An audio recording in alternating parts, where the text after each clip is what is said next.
Welcome back to Politics Chat. I'm afraid I'm a little bit discombobulated because, as you know, I'm trying to finish a book, and I'm uh, uh, I've lost all sense of time and everything else. But so maybe I did this last week. I don't actually recall. But in any case, I'm going to go ahead and cover some material for you today that you expressed an interest in, and some stuff that you didn't express an interest in, because we are, of course, in a period in which Congress is at recess. And so the news we're getting is not related to legislation, for example. But there's one thing I wanted to start off with right off the top that I will not write about because it's not my area of expertise. And that is, if you are not paying attention to China right now, you really need to be. Russia, of course, and Ukraine as well. But China is experiencing a truly horrific drought. And there's a big election coming up. And when a country faces the kind of drought that China is facing, things get really politically unstable. So I won't write about that, and I don't understand it. I don't speak Chinese, but I'm just saying that you should. And so you're not going to get any information about that from me. But as I look at the news today, that's what jumps out to me. As America's kind of in a bit of a lull, that's really the big global news. All right, so I wanted to throw that one on the table. I also wanted to explain briefly about what's going on with the $1.6 billion donation to this new organization, this new nonprofit organization called Marble Freedom or Freedom Marble. I don't remember which. Because people have said, how is that legal? Because isn't there a limit to how much money you can spend in an election? And the answer to the first is no, it's not illegal. And the answer to the second is yes, which seems like it should be that they should not be able to do. You shouldn't be able to put that kind of money into what I would call radical causes. But the trick is this. The trick is that since Citizens United, which was the Supreme Court decision of 2010, it has been legal for anyone, corporations, labor unions, individuals, entities, to put money into organizations that are not nonprofit organizations and that do not have to identify who their donors are. Okay, so I can take a gazillion dollars and put it into one of these organizations. Now, that organization can't directly give to a candidate or to a campaign, but it can do advocacy speech. So it can't say, I'm going to throw all my money here, for Jane Doe, who cares about the same things I do. They can't do that, but they can say, I'm going to throw all my money at ads for the issues that Jane Doe cares about. And they're not supposed to coordinate with candidate, but I suspect there's overlap there. So that's what's going on, and that's what we know of as dark money, because we don't know who puts that money up. And that is, many of us think, a really, really bad thing for our democracy, when people can simply essentially buy elections, because what they're doing is they're buying advertising and they're buying coverage. And there are a certain part of the population that will vote for people they've heard of, and it doesn't matter really what that person stands for, so long as they have heard of that person. Now, there's a couple of ways that people have talked about addressing the problems of the money that is flooding into our system, as it has since the Citizens United decision of 2010. And one is to say, hey, that's illegal. You can't do that. And in fact, before the 1970s, corporate speech was not protected speech. Citizens United was decided under the First Amendment, saying that corporations, as well as all these other groups, have the right to speak up about elections, without identifying the fact that there was going to be this flood of money into our system. So we could go back to the way we were before Citizens United, when that sort of speech was not protected, and you weren't allowed to do that. You could say, hey, you can't take out an ad, for example, that attacks Hillary Clinton right before the election, which is how Citizens United actually went forward. Anyway, we could do that. I'm gonna take a Teddy Roosevelt stand here and suggest that the real issue at stake is not just about the flood of money into our elections.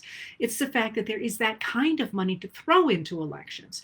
And this is one of the things that drove Teddy Roosevelt, who becomes president in 1901, um, after the assassination of William McKinley, that drives him nuts when he is running in 1912 against Woodrow Wilson, a Democrat, because they're looking at the concentration of power in the country in the 19aughts, 1910s.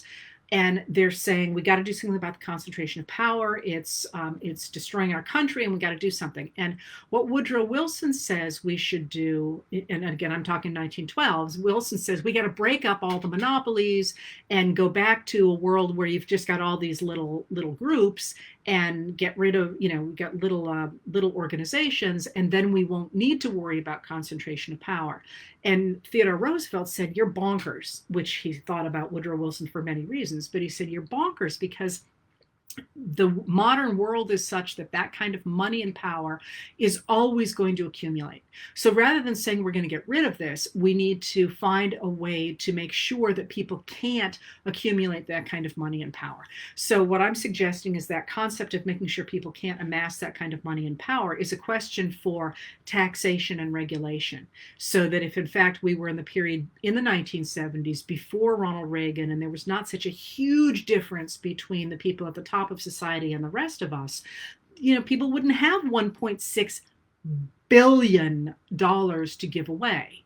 That's money that we obviously as a society could have used in different ways. So there's a couple of ways to handle that. Oh, and of course we could just leave it the way it is, but I think you have a real problem with democracy when you have one man, one 90-year-old man, essentially able to put that kind of money into our political system going forward for the things that he cares about. And I've been talking all day with friends about, I just can't imagine being 90 years old and apparently childless and deciding that there's nothing better to do with that kind of money than to make sure that everybody has to live the way I want them to for the rest of the future. I can't imagine. But anyway, there we have it.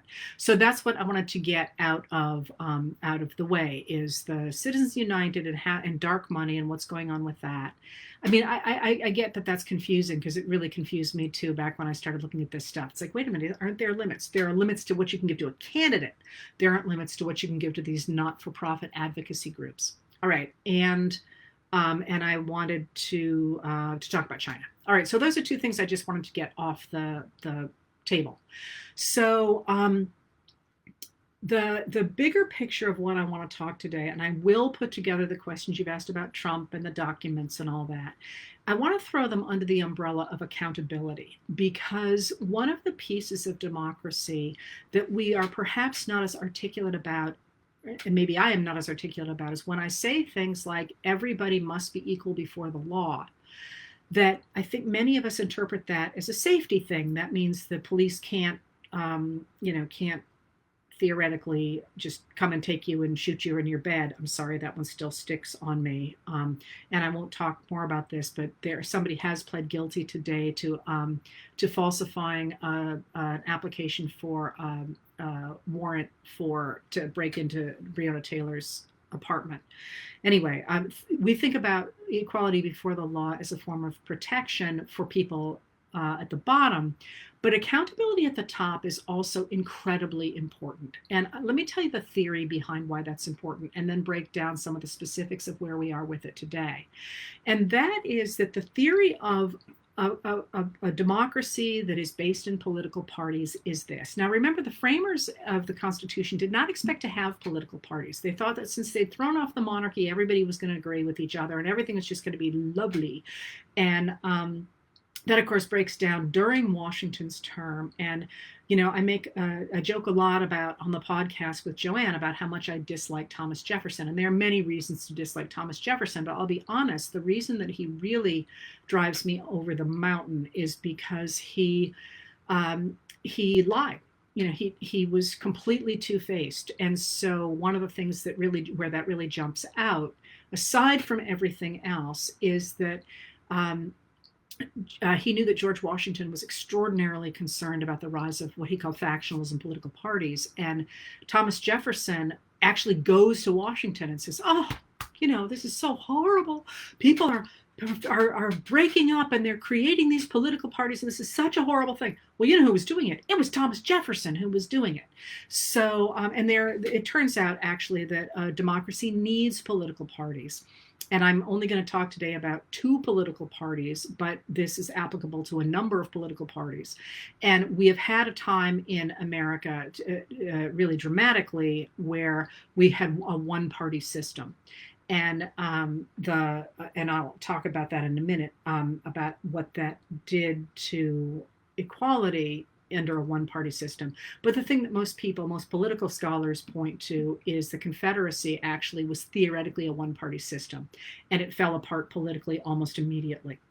All right, so what is the theory behind political parties in terms of the functioning of democracy? And it is this. It is, so long as there is competition in a government, people who don't like the current government feel like they're being heard. Now, that doesn't mean that their people are in power, but it means their people could be in power. And they can envision a world in which they get to control things. And what that means is they buy into the idea of a nation. So, yeah, I might not like the purple party because I'm a member of the pink party, but my pink guys and women can be elected if only I work a little bit harder. And if the system is fair, that's true. And a democracy pushes back and forth. And some days the pinks are in and sometimes the purples are in. But if you're on the outs, you feel like your team can be elected. That's really important, because if you don't feel like your team can be elected, it means that you're going to be disaffected from the polity. You're not going to want to participate any longer. And that's going to mean that you're either going to scream and yell in the streets about how you're not being included and try and tear down the government, in which case the government needs to repress you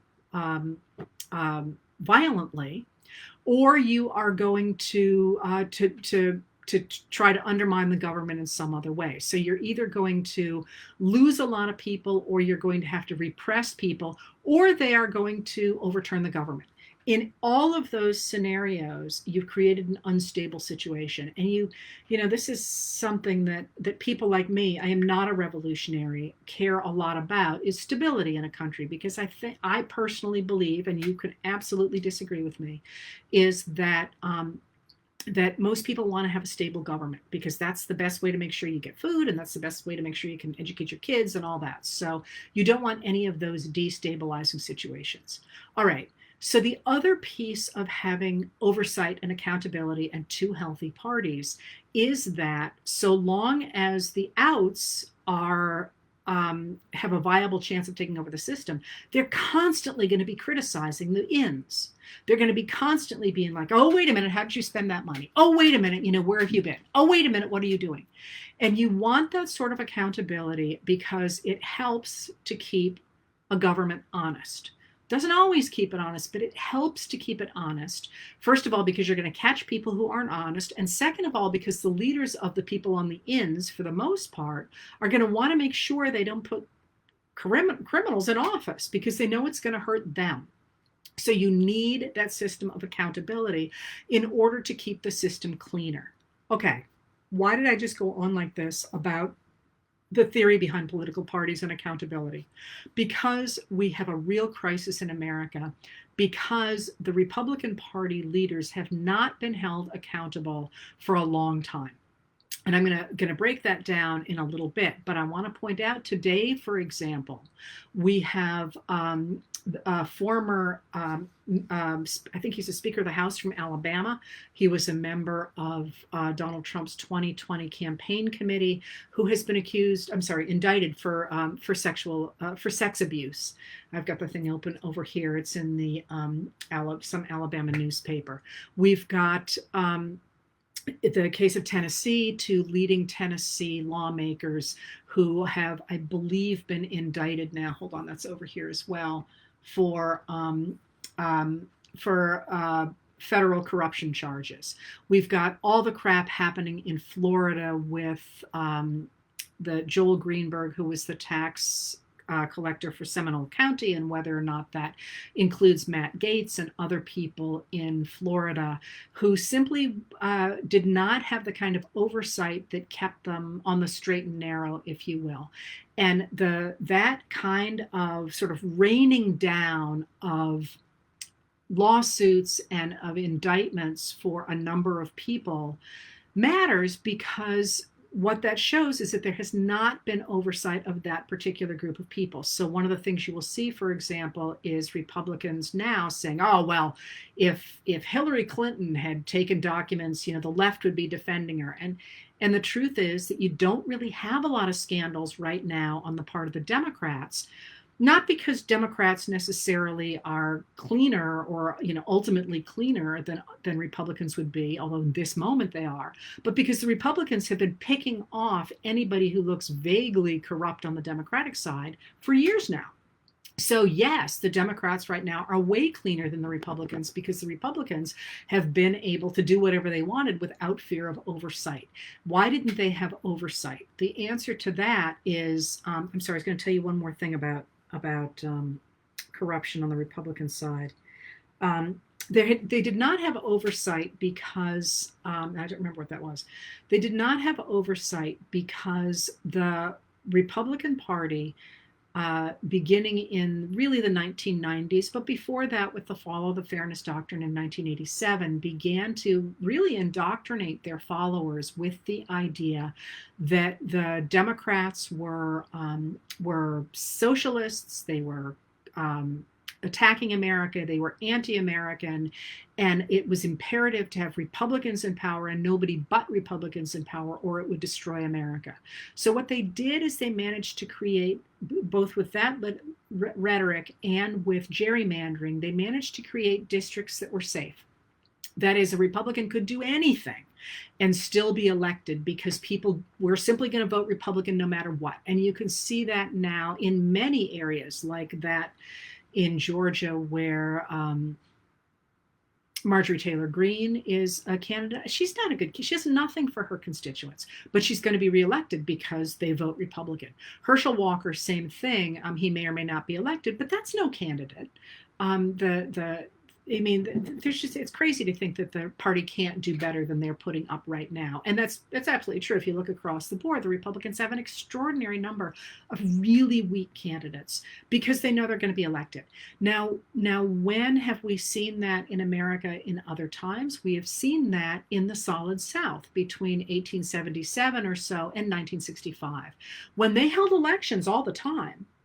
Same time, the same way the North and the West did, but it was a foregone conclusion that the Democrats were going to win. So that meant there was really no oversight of the Democratic Party. And the people who were in power got away with whatever they wanted to. They literally got away with murder. They literally were able to kill people and then turn around and they wouldn't get indicted. People wouldn't indict them. The juries would let them off because you didn't want to get in trouble with the people in power. And that's what we are looking at right now when we're seeing the rise of this radical Republican Party trying to take over our current government. Now, to move that to the next higher level, before I move it to the next higher level, the idea of two healthy political parties is not simply about my guys getting in or your guys getting in. It is, you literally, so one of the things I keep saying is we need to have a healthy, both parties need to be healthy. And that often makes people on Twitter very unhappy. And that's not to suggest that I think the current incarnation of the Republican Party needs to be resurrected, because it's not healthy. It's not healthy at all. It's quite unhealthy. But philosophically and theoretically, you must have in a democracy the oversight and the accountability to the law that at least two parties provide. And right now we don't have that, or we haven't had that for a while, but we're starting to get it back. Okay, so why is that of significance at the federal level now? And the answer to that is, of course, we have not only the former president, Donald Trump, who has committed a number of acts that certainly seem to be illegal. Remember, innocent until proven guilty and all that. We also have a number of Republican politicians in the same boat, which I find mind-blowing. I will tell you, the fact that we have sitting in our Congress people who are willing to overturn the 2020 election is to me completely unthinkable. So let me go through for you what that actually looks like, and accountability and why any of that matters. All right, so and there's somebody I think I just saw asked about Chuck Grassley, for example, who is one of the founding fathers from Iowa. I'm kidding about that, but he's 6 million years old. Anyway, there were certain things he said around the time of January 6th that made it sound like he was in on the deal. We know Ron Johnson from Wisconsin was. We know Matt Gaetz was. I'm sorry, not Matt Gaetz, although him too, Josh Hawley, Ted Cruz. We know there were a number of people who were at least insurrection adjacent. So why does that matter right now? Well, let's start with the former president. The former president is in trouble in a lot of ways, and let me run them down for you. And I guess I should say now, I know people are really frustrated at how slowly all these legal cases seem to be moving. And I would like you to remember that what is central to reclaiming a democracy in crisis, which ours is reestablishing the rule of law. So that means some of the people you want to see behind bars are going to get loose. And I'm not saying that Trump will be one of them, but you want always to honor the rule of law. Because once you stop honoring the rule of law, once you stop going by the book, that means the next set of people can do whatever they want as well. And you can see there's a real push on the part of radical Republicans today to try and make that the standard. So, for example, they've been talking about how the minute they get into power, they're going to impeach Joe Biden. Well, that says what they're trying to do there is to say the impeachments of Donald Trump were political and not actually for crimes, or for impeachment doesn't have to be about a crime. They weren't actually principled impeachments, and that's simply ridiculous. And I can tell you more about the impeachments if you don't remember them, but there was simply no doubt. In both cases, that is the case of Ukraine and the attempt to withhold congressionally approved money for the Ukrainians led by Volodymyr Zelensky to fight against the invasion of Russia into the Crimea from 2014. That was, they withheld that money, and literally the inspectors general in the Trump White House, in the Trump administration, said, yeah, this was illegal. So the idea that that was political and not related to an actually impeachable offense is made up. And similarly, the second impeachment was about the insurrection from January 6th.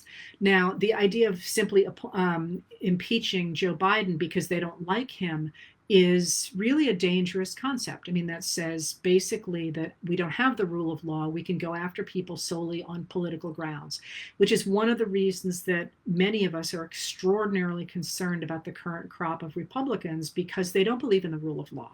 They believe in grabbing power at all costs, and that is precisely the way authoritarians get their foothold and take over a country. And you can see it in places like Russia, for example, or Hungary is a great example of how that's happening, how a democracy is being dismantled by Viktor Orban.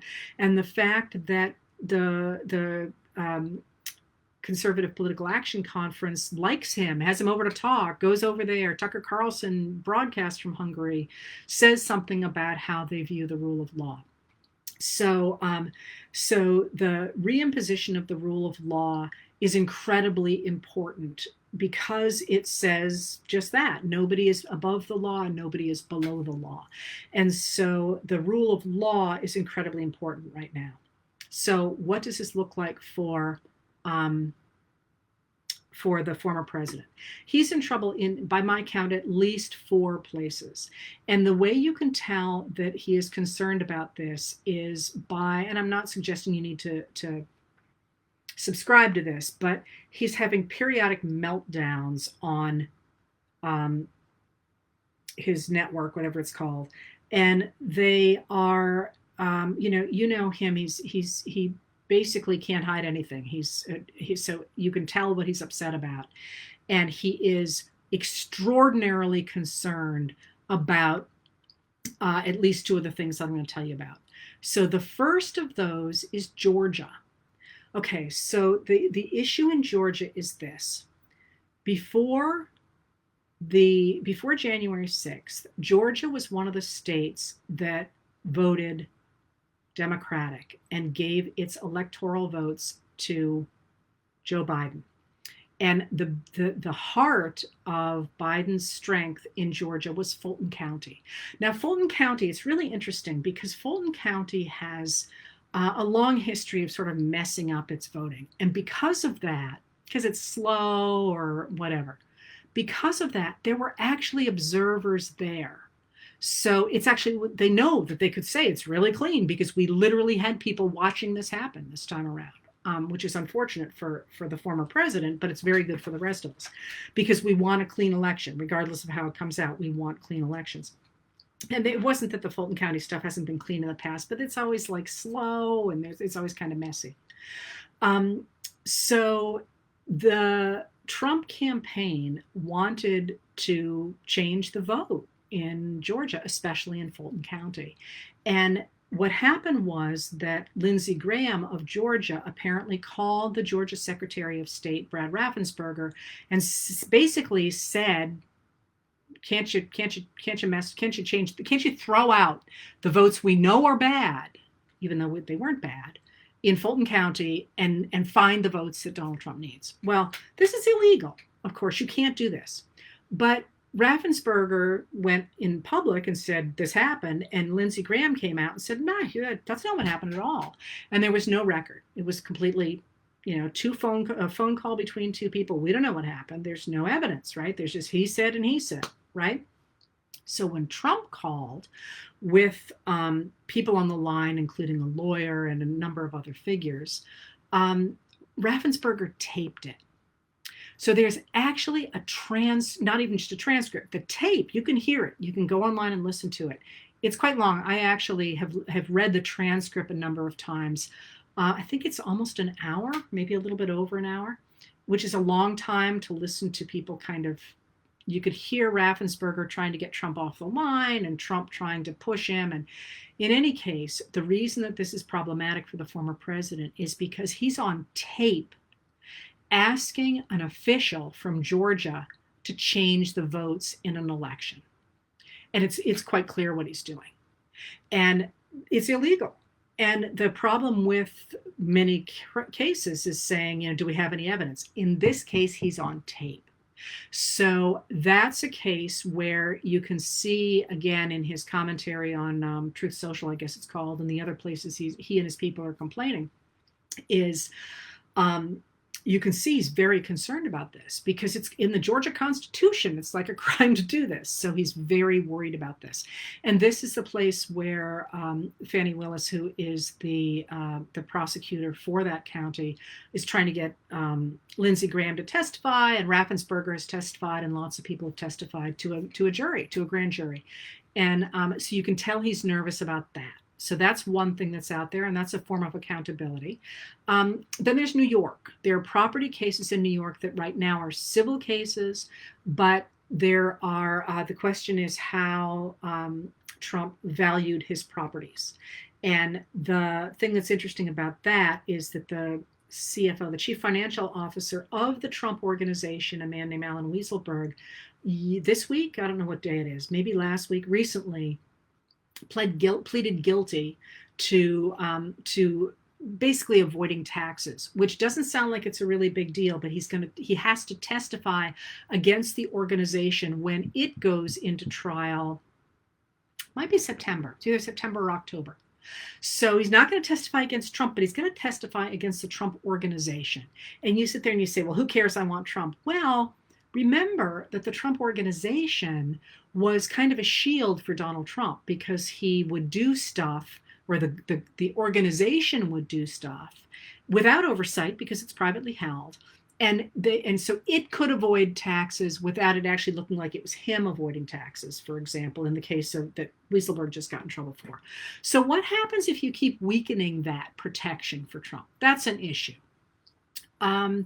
Then there is, of course, the federal case of the attack on the government on January 6th.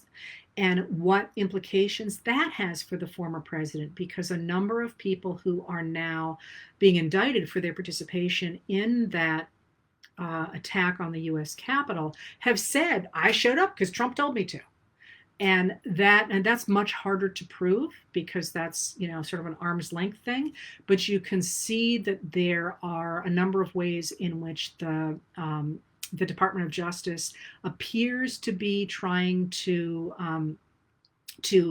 take away avenues for Trump to say I had nothing to do with it. So that's out there.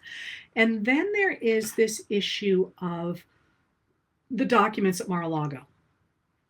And this is one of the reasons I always say to people that people are like, tell me what's going to happen. And I always say, I don't know. I don't have any idea what's going to happen because there's so much out there that we don't know about and that can change everything. So if you had told me 2 months ago, or maybe a little bit more, that Trump had super secret documents at Mar-a-Lago, I would have been like, what?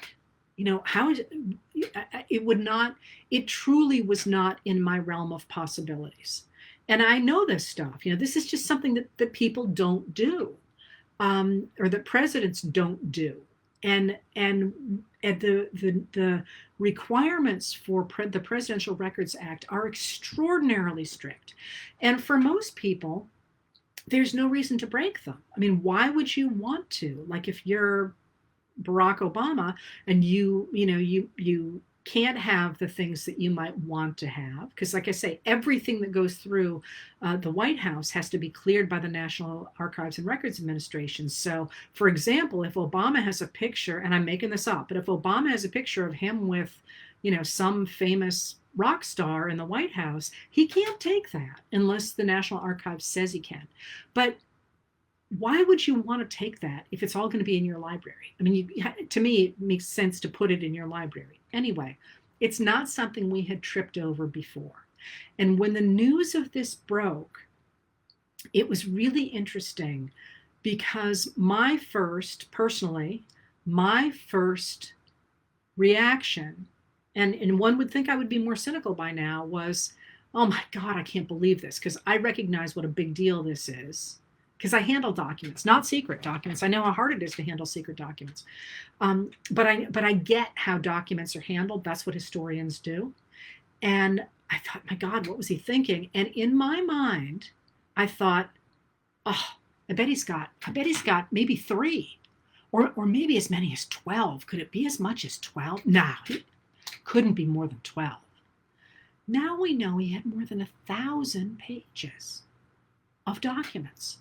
At least 300 documents. Some are multi-page, of course.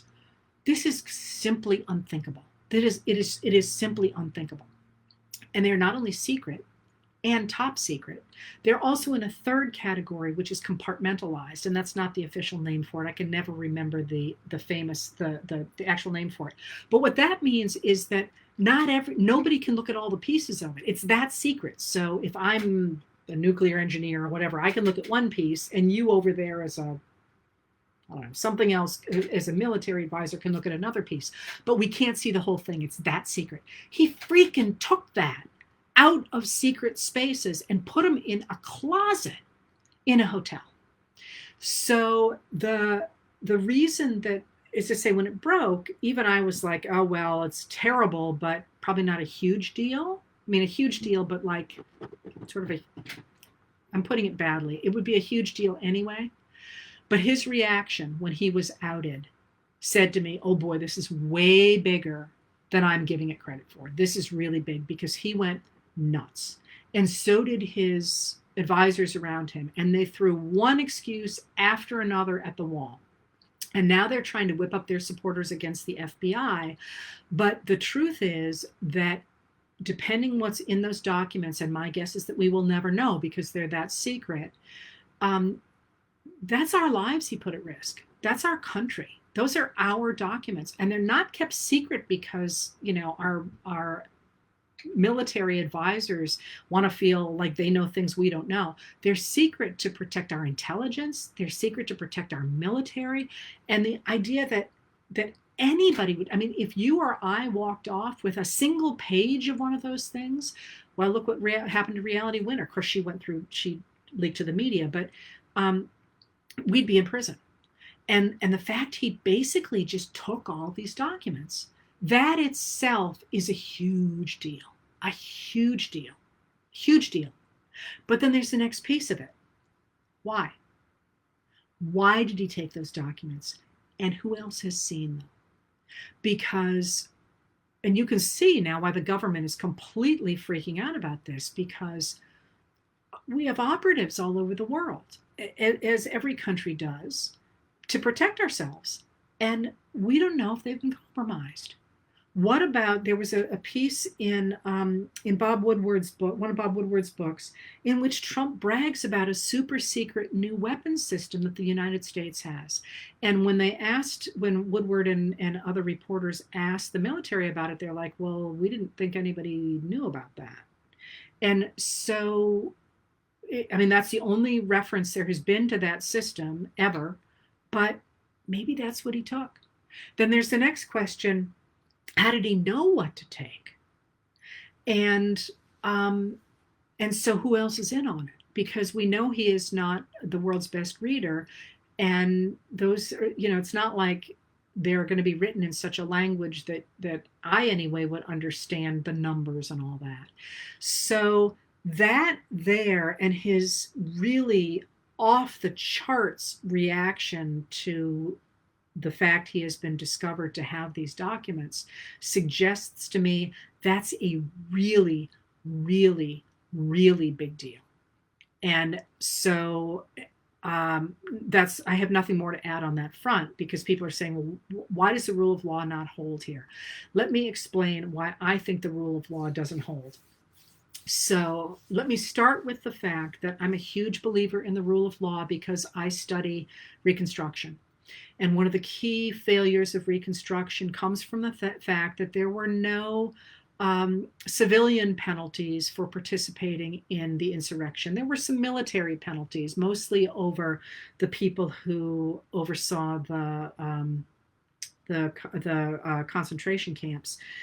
But the leaders, the political leaders for the Confederacy never paid for it.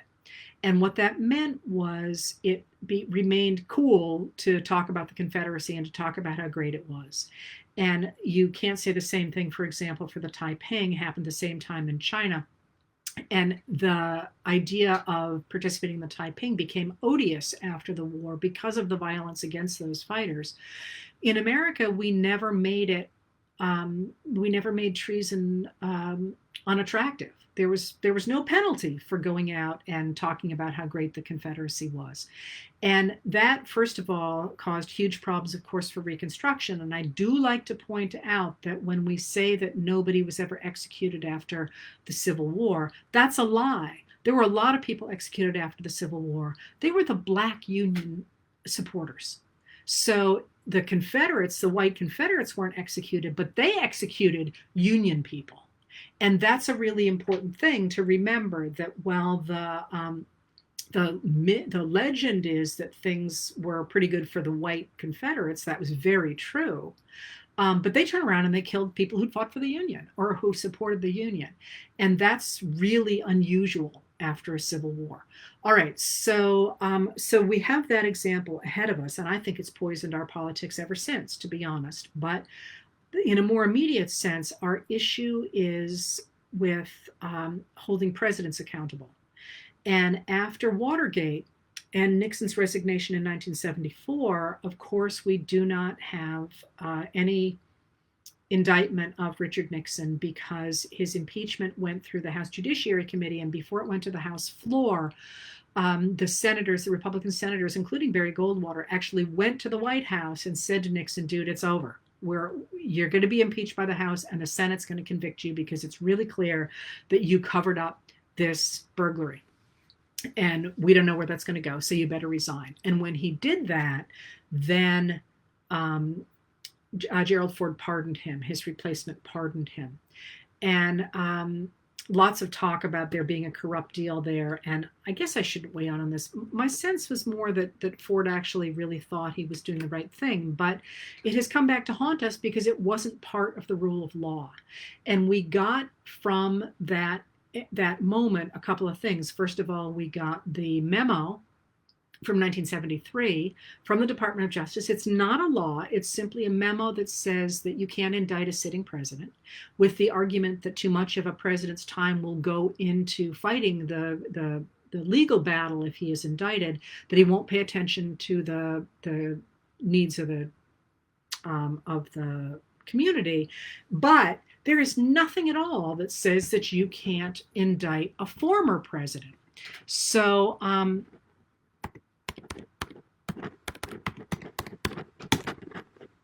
so the idea that you're seeing brooded around saying that nobody can indict a former president, that's simply not true. And both Robert Mueller said during the discussion of the Mueller report, I'm sure you can indict him after he's out of office. And remember that Mueller, because he was sitting in the FBI, which is part of the Department of Justice, or under the Department of Justice, had to abide by that memo, or felt he had to abide by that memo because he was told to abide by that memo. And after the second impeachment, Mitch McConnell said, sure, go ahead and indict him after all this is over. That's fine to do. So, of course, you can go after a president, but we did not go after Richard Nixon. And that set a really bad precedent for the idea that we wouldn't go after presidents. And that's really problematic, because since then, once you take off the table the idea that presidents can get in trouble for what they do in office, you do want some safeguards around presidents for sure, because you don't want them to be attacked politically after they're out of office, for example. You want them to make good decisions, or the decisions that they think are good. But some of them will be wrong. By definition, they're not all going to be good decisions, and you don't want people necessarily to be prosecuted for that after they come out of office. But that being said, once you take off the table the idea that a president can be indicted, then you have presidents who feel that they are not bound by our laws. And since the Reagan administration, there was a memo written during the Reagan administration by Justice Alito. He was then in the Department of Justice, that talked about signing statements and the need to make sure that presidents were not beholden to Congress. And of course, George W. Bush puts that in place with the reauthorization of the Patriot Act, in which the torture in that Americans were engaging in our wars in that period were such that John McCain required in the reauthorization of the Patriot Act a thing that said you can't torture anybody. And the signing statement that Bush put on that said, I'm going to do whatever I need to do, and you can't, to protect America, and you can't rein me in. And that idea that presidents are above the law really kind of got into our system in such a way that we had, for example, then by the time you got to Donald Trump, if you've looked at that new piece in the Atlantic, the devastating piece in the Atlantic about the separation of children, I mean, that was completely going against our laws, but they felt they were able to do it because of this concept that the president is above the law. And that's the concept of the unitary executive, the idea that because he is the head of the executive branch, the president can't be checked by Congress or by the judiciary, that the president gets to do whatever he wants or sees fit. That is enormously dangerous, because that means all holds are barred. You can, in fact, take all these documents, super secret documents, to your home and, do whatever you want with them. And you can see this in Trump saying repeatedly, those were mine. Now, those don't belong to the National Archives and Records Administration. Those are mine. They weren't his. They were never his. They were ours. And the idea that he could do that is an extraordinarily dangerous one. All right, so where are we? In terms of accountability, so how did we get here? I think remains a really important point. And the way that I see we got here, and you know that I care about ideas, that's I believe ideas change the world, is we developed a right-wing media that um, created such a group of sort of dangerous voters that could be mobilized by Alex Jones on InfoWars or by Tucker Carlson on whatever his show's called, or by any of the really out there talk show, radio, TV, and streaming hosts, that it became politically unpalatable to go after people like the Bundys and their attempt to take over federal land in Nevada, or some of the other people who were directly assaulting the federal government or even people in America. So, for example, in some of those cases, like the attack on in Waco, even a Republican that was I'm sorry, that happened under Clinton. Even a Republican investigating committee said, yeah, this was really the right thing to do. But that's not what you heard on talk radio. You heard the Democrats are destroying religion. They're destroying an individual who wanted to protect his family. And it became, sort of anytime that a Democrat tried to hold the right wing responsible, it got so attacked that we were less and less likely to do that. And in fairness, I think, to our Democratic leaders, those of us who cared about the rule of law didn't speak up that strongly about it compared to those who spoke up against it. And so we had a moment where, for example, we had in 2020 people who felt like they had a right to go into state houses armed and scream at people and have a right to threaten our lawmakers and threaten each other, threaten our election people, threaten our school boards. And that is all absolutely out of the fascist playbook from the 1930s. You get gangs organized over something smaller, and once they start to fight against their representatives in whatever form, they are very easy to radicalize on a much larger level. And we did not have the kind of pushback against that during the Trump administration that would have said to people, yeah, maybe I like these guys, but I don't want to get arrested. So right now we're having an epidemic, if you will, of people who are behaving in ways that, for those of us who remember earlier times, just seem bananas. But one of the things that is happening under the Biden administration is they are starting to hold those people to account. So lots of times you hear nothing's happening in the January 6th thing. Well, in fact, they've indicted, I think it's over 800 people. I can't remember. It's in the hundreds. And the people they're indicting are being found guilty. And they're going to prison, sometimes for long times, sometimes for times that seem quite short, but I'm sure they seem long to the people to whom it's happening. And you can see them saying again and again and again, why, you can't do this to me. You can't arrest me. You can't treat me like this. Peter Navarro, Donald Trump's former trade advisor, saying, how dare you, search me and put me in handcuffs, when he had explicitly refused to respond to subpoenas and said he wouldn't answer anything, that he was above the law. And the reason that matters is, first of all, that those people are held accountable, but it returns the idea that your behavior is in fact going to call you to account. And that really matters. So we saw it in the Arbery case, where the 25-year-old man who was out jogging is hunted down and killed by 3 people who were initially let off the hook by the law, the legal teams that they knew in I think it was in Georgia. They said, you're fine. You defended yourselves. And they were so convinced that they were in the right that they actually posted the video of them attacking him on a radio station. And anybody who wasn't part of that closed system looked at it and went, we just witnessed a murder. I've seen it. I don't urge you to watch it. It's really horrific. And now all 3 of those people are behind bars, probably for life. One only got 35 years, but he will be 90 before he gets out. And that concept that no, you can't hunt down your neighbors and kill them and get away with it is a really important step towards saying to other people, you might not want to try this because you're going to get into trouble.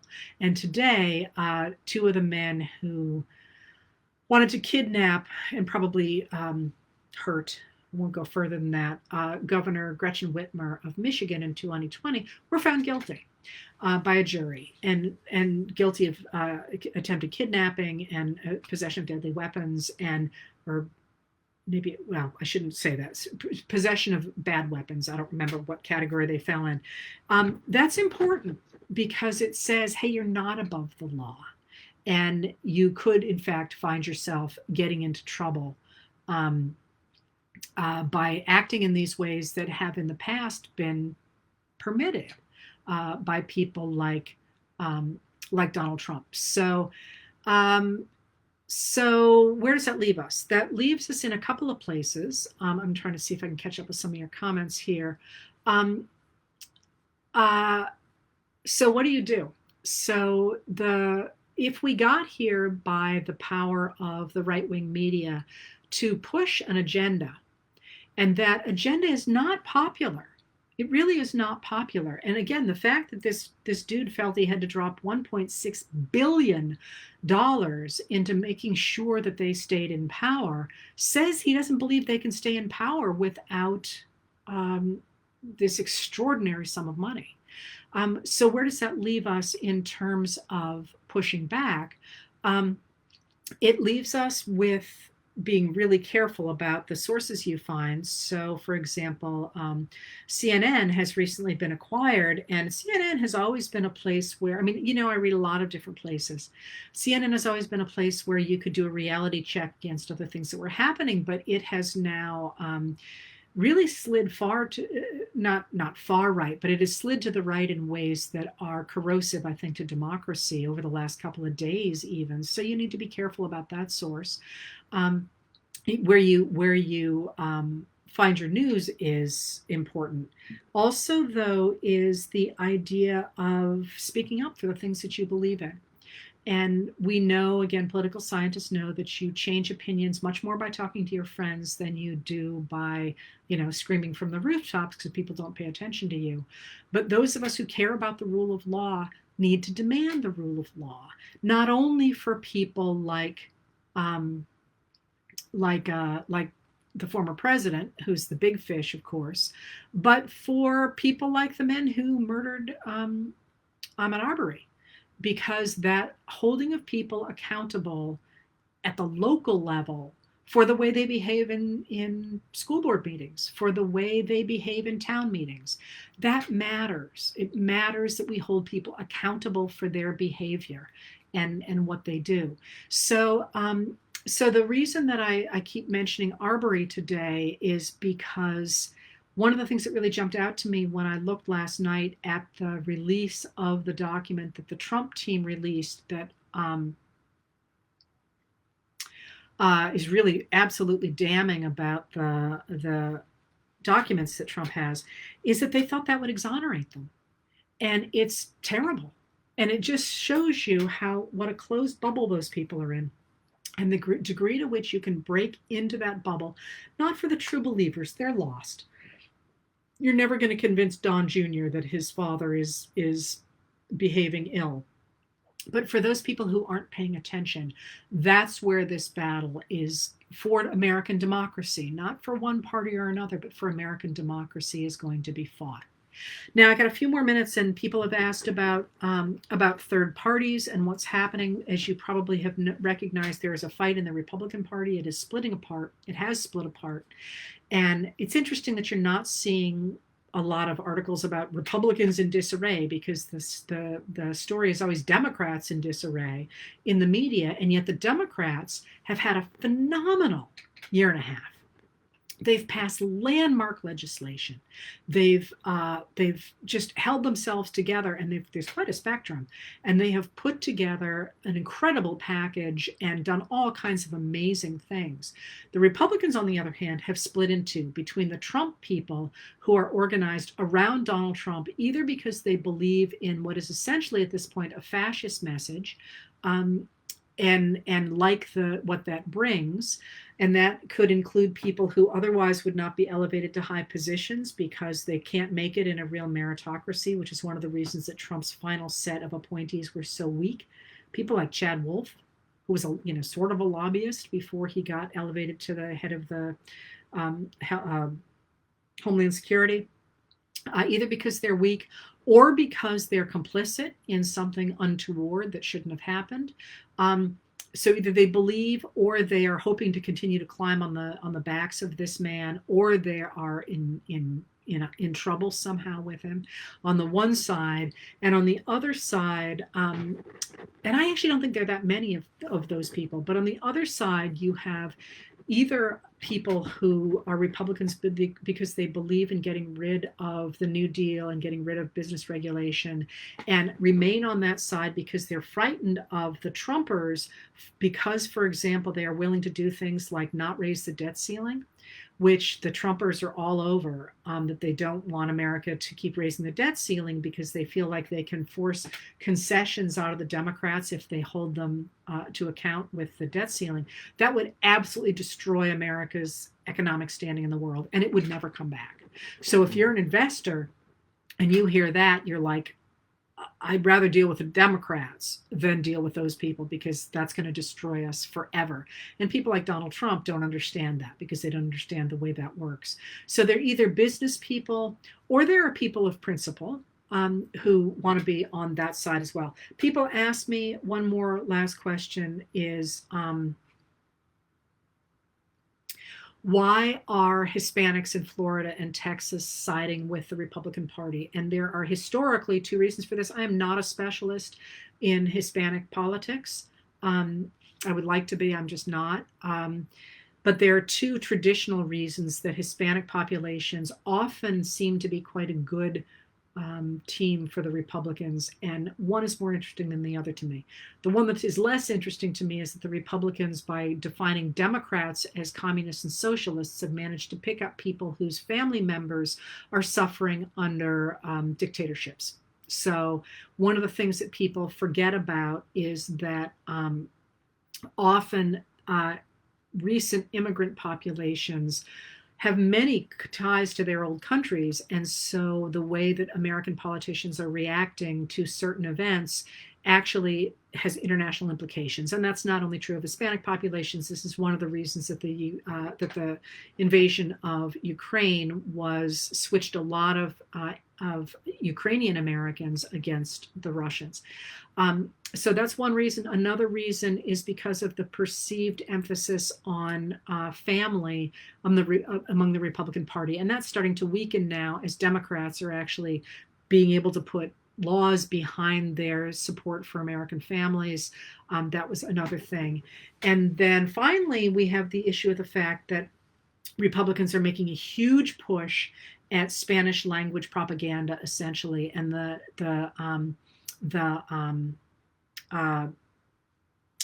Democrats, to my knowledge, have not competed as thoroughly with that as they could. And as you know, my letters are available in Spanish, but I don't speak Spanish, and I don't have any connections really in the Spanish political population, so they've barely taken off compared to the English language ones.